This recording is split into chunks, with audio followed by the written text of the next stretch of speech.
Welcome back to CBS Sports HQ. I'm Jenny Dell. Here, Pete Prisco, Brady, Quinn, and one of our fun segments here. It is time for That's a Job For, presented by Jiffy Lube. All right, so we're going to talk about a player that needs to step up in the divisional round. Brady, we're going to start with you first. Yeah, for me, it's Jackson Carman, the left tackle now. Obviously, he was in for Jonah Williams for the Cincinnati Bengals.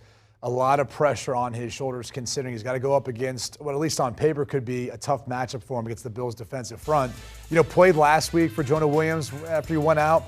Did okay. I mean, did serviceable enough. You know Joe Burrow can get the ball out of his hand quick. They got a lot of playmakers on the outside.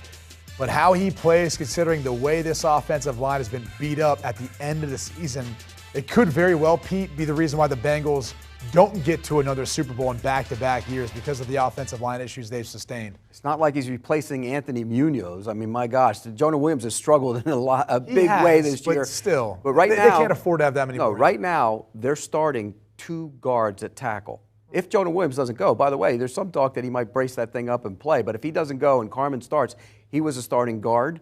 And then Adeniji at right tackle was a starting guard. So you have 2 guards starting at tackle in the playoffs. That's tough duty in the postseason. Joe Burrow better get rid of the ball quickly, like he always does. Not to go long-winded on this, it's one of the reasons why in training camp you'll see guys mixing in at every single spot. Mm-hmm. You know, in the NFL offensive lines, you got to be prepared for these sort of moments, and you never know where it's going to creep up. But during the course of training camp, you'll see guards playing tackle, tackles coming out to play guard, guys mixing in at center, even 3-4 deep into your roster, because you're just trying to get the best 5 guys out there. And they usually have a pretty good idea of what they're being asked to do. The toughest thing is going to be this.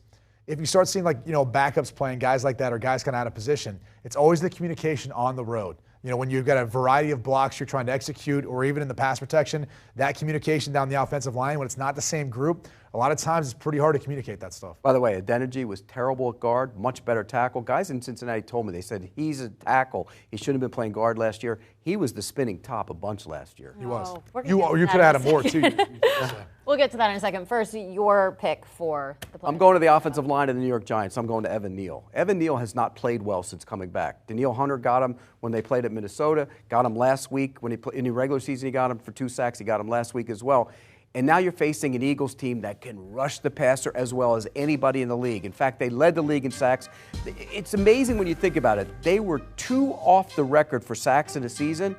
That was the Bears team, the great Bears team that had all those Hall of Famers on it, the 85 Bears. Yeah. So I think when you look at this team, I think that's going to be a problem. It could be a problem for Evan Neal, but that's where you're going to challenge Kafka and Dable to call the plays the right way and give him help at times when he's over there because he's a rookie right tackle, and you never know. The left tackle's a great player. He's the all-pro left tackle. He's been phenomenal, Andrew Thomas.